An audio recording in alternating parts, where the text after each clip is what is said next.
your podcast and YouTube blog covering the German startup scene with news, interviews, and live events. Hello and welcome everybody. This is Joe from Startuprad.io bringing you another episode of This Month in German Startups. For the people watching this on YouTube, they can tell I'm wearing a Hawaiian shirt. So it's the summer episode, June 2021. And Chris is there posing as well. Can you do that again, Chris? I have a blue floral arrangement on my shirt. Yes. And for everybody who's just listening to this, guys, you are very fortunate here. Quick reminder, as we are doing this always, Chris is in New York. I'm in Frankfurt. Right now, there's a thunderstorm going on outside, so you may hear some background noise. Plus, Germany is playing England as we are recording this, so maybe you also hear some noises from there as well. But nonetheless, we keep going here for you guys. As I said, this is This Month in German Startups, June 2021, and we are reporting live from Germany's largest unicorn wave ever. We announced two new unicorns for Germany, Scalable Capital and Forto, formerly known as FreightHub, and Germany's first Decacorn Celonis, valued at $11 billion. The 2019 Unicorn Wefox raised a large funding round of 536 million euros, $650 million. About You IPOs at 23 euros a share at 4 billion euros valuation, which is $4.85 billion. And Austria becomes the next most valuable startup with GoStudent, valued at 1.4 billion euros, $1.67 billion, after they just had their first unicorn in March. Plus, Solaris Bank is rumored to be in talks of a 100 million VC deal, which would make them a unicorn as well to buy up a competitor. Especially active in this frenzy of unicorns creation are SoftBank from Japan and Tencent from China. We have a special episode on the unparalleled unicorn creation, which is available on the same channel. If you want to know more about the new Decacorn and the unicorns in Germany and Austria, you may want to listen to this episode as well. We keep here the coverage of the unicorns to a minimum. This will be the last recording of Startup News before the summer break. There will be no regular news in July or August, but we will be back with news at the end of September, wrapping up summer news. And we are so looking forward to the summer. Guys, you can follow us on Linktree, and there is just a little bit to say, time to brag. Housekeeping, we will go back to a weekly publication schedule. This means only one episode each week, starting in calendar week 27 from July 5th on. And stay safe, everybody.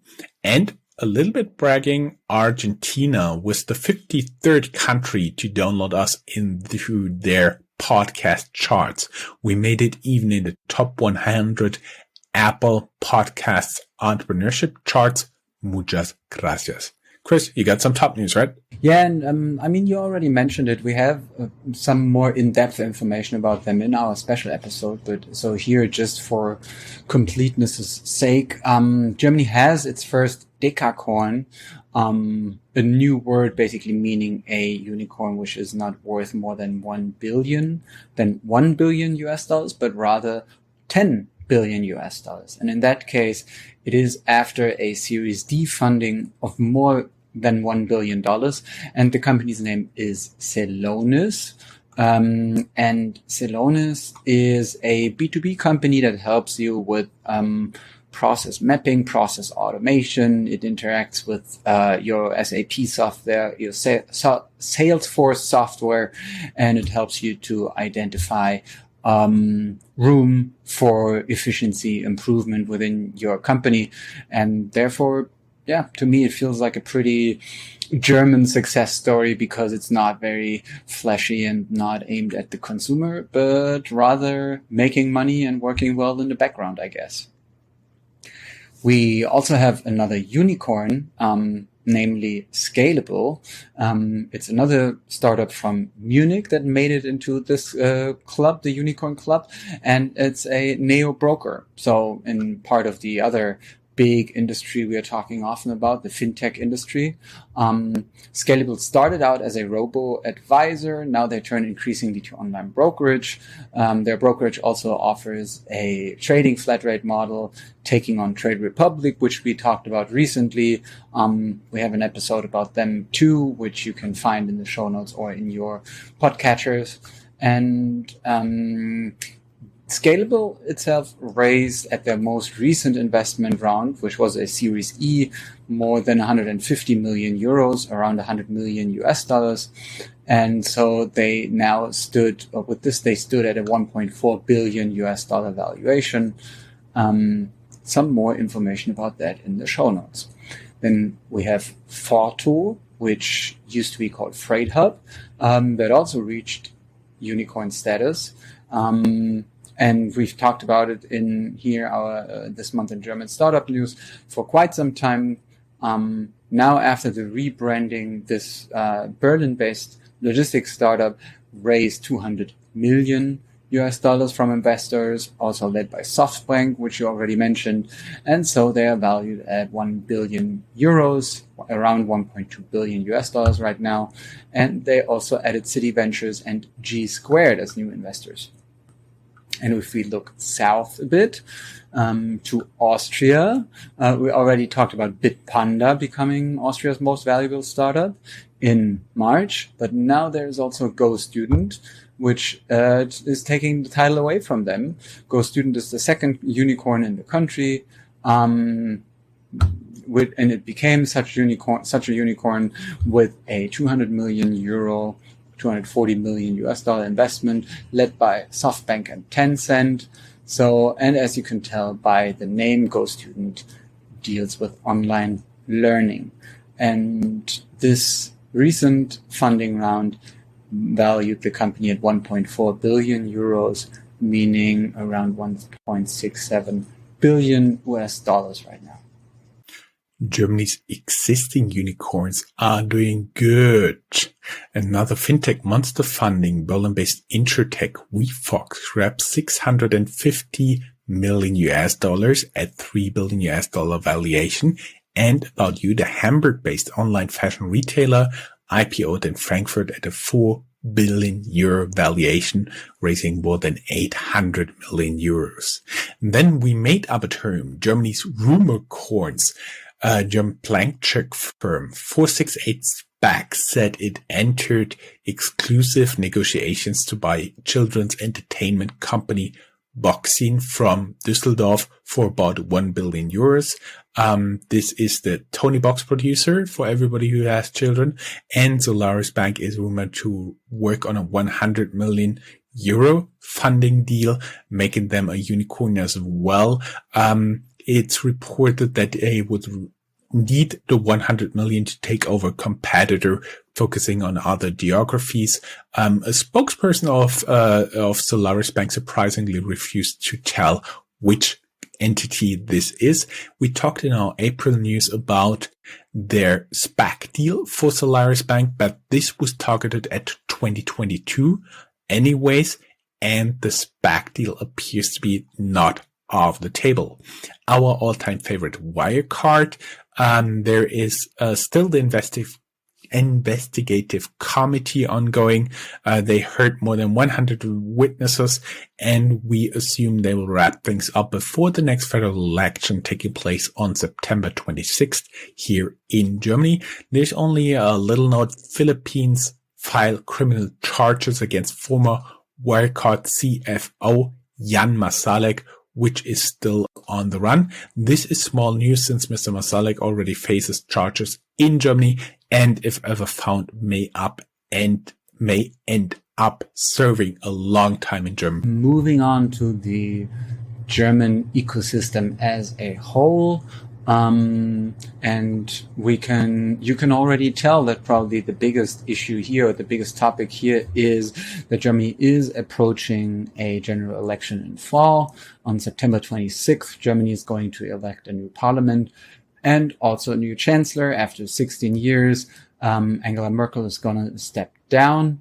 So this may also mean that there will be changes to laws and regulations regarding startups, regarding companies, and we will keep you updated about this. Germany might have a new government when you hear from us the next time, or a new chancellor before Christmas.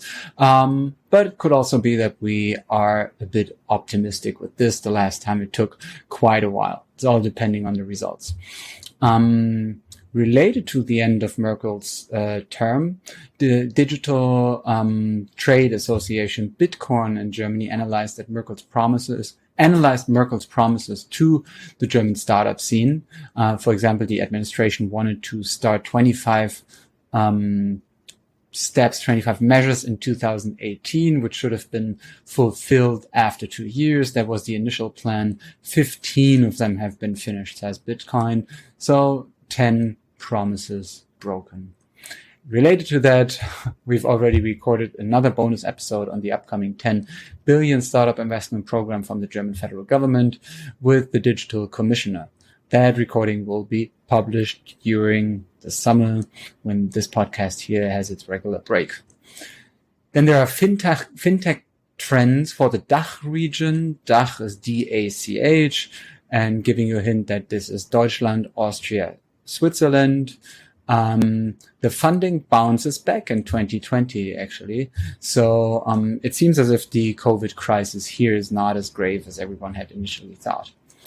And we have European fintech startups with overseas ambitions who fill their war chest at a record clip. More about that in PitchBook.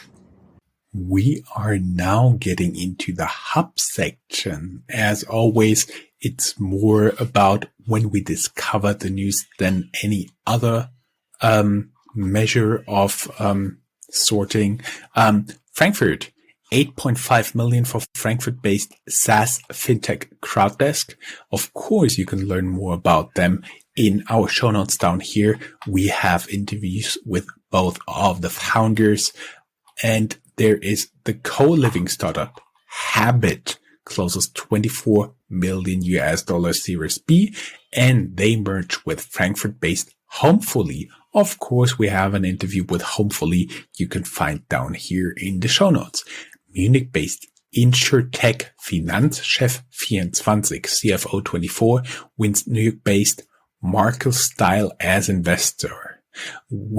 I was wondering, are you currently using a Cherry mechanical keyboard, Chris? I'm an Apple kid. Okay.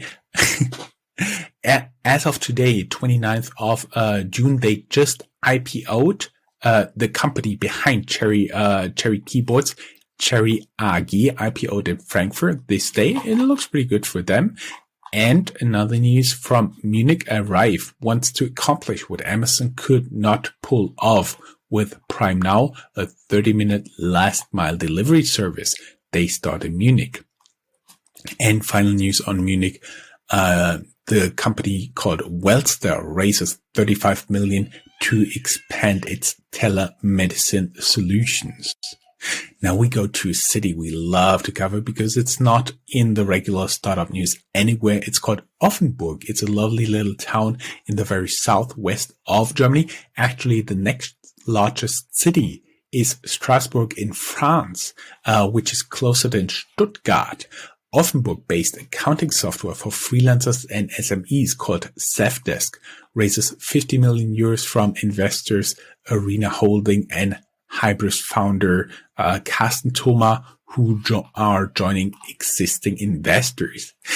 As Chris just so lovely said, let's look a little bit more to the south. Vienna-based prop tech startup Propster raises 3 million euros, and Ron Tuster, co-founder, invests in Vienna-based AI tool that recognizes food in pictures.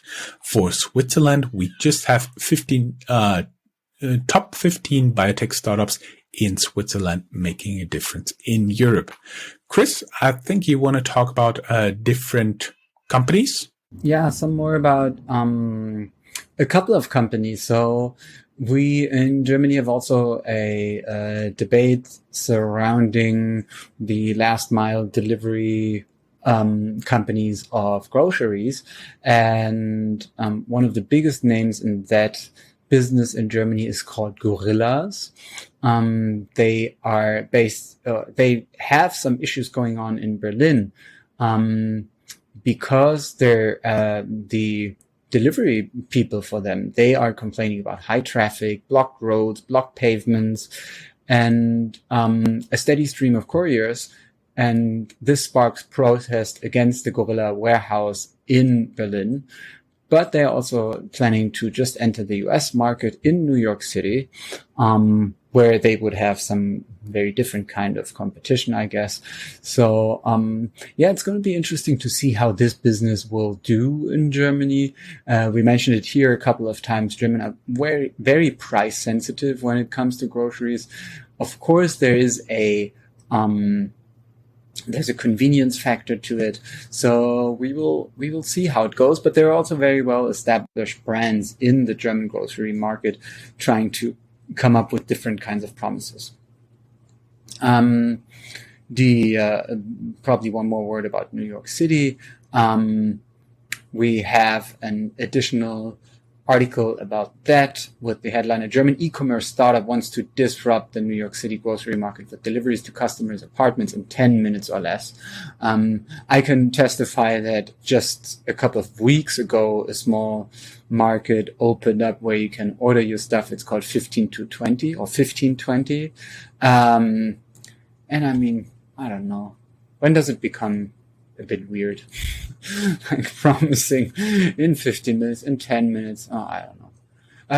Maybe this will go down the way that at one point you don't need any storage at all, no bundleless pantry, no sub-zero fridge. You just order. Yeah. But I don't know. As a Protestant German, I feel bad ordering at these companies because I always feel bad that I make someone deliver me something that I should just carry into my apartment by myself. I don't know. Related to that, there's the topic of instant delivery, which is still hot. Flink, Berlin-based instant supermarket and competitor of Gorillas, has 3 takeover offers at hand, reports Deutsche Startups exclusively. But they also raised 200 million euros in venture capital, and which is around 240 million US dollars, also mentioned by Deutsche Startups. And so they raised all this money at a 900 million US dollar pre-money valuation. Back to you with other companies. Thank you, Chris. I actually like that you always add new sound effects to your New York sound bar. The pipe hype reaches Europe. In Germany alone, 3 teams are working on alternatives to venture capital funding, similar to pipe, which aims to be the Nasdaq for revenue. And then we have some other noteworthy news. My Muesli offers customization of cereals. They used to be a darling of the German startup scene. Now they close many of their retail locations, and surprisingly, they then turn profitable. Berlin-based health tech startup Ada Health raises 73.8 million from Samsung, Bayer, and others. And the German TV station WDR, Westdeutscher Rundfunk, spelled for the Americans WDR, reports that hundreds of e-scooters are sunk to the bottom of the River Rhine. It appears some of them are leaking, maybe from batteries. This is concerning since the River Rhine delivers drinking water to 30 million Europeans. Let's talk a little bit about Corona. CureVac tanks as potential COVID vaccine fails the trials. You can learn a little bit more about CureVac down here in the show notes. We had a blog post a few months ago about them. Berlin-based FinLeap, formerly a fintech incubator, now I do believe a corporate fintech builder, and one of their parts is called FinLeap Connect. They raised 22 million to expand its open banking platform across Europe. And as always, you end on a high note with us. SAP bought Signavio for 1 billion euros, which is 1.2 billion US dollars. Everybody who is listening to us already knows the exchange rate by now. And now the founders appear in an interview. What I found pretty interesting is they're not playing back or doing nothing, but actually the founders set up a green tech fund to combat climate change, which I personally found very impressive. And of course, we do have a few articles for the people who want to stay ahead of the curve. Chris, it was, as always, a great pleasure having you here with me, especially since you agreed on those stupid outfits. As we said, we'll be back September 30th. If something new happens, I'll bring a bonus episode just by myself because Chris goes into his well-deserved summer break, and hopefully me too. And keep in mind, this summer break means only one publication a week. Guys, thank you. Stay safe and enjoy your summer. Have a nice summer. Stay cool. Bye. If you are a professional looking at the European startup scene, Germany is a place you cannot miss. Fortunately for you, there is Startuprad.io, the authority on German startups. This English-only podcast brings you fresh interviews each week. Most likely, you have never heard or read anything on these startups before in English, but you will in the future. Be ahead of the curve and subscribe to Startuprad.io podcast, or check for the Startuprad.io internet radio station. Check your Alexa for the Startuprad.io skill as well.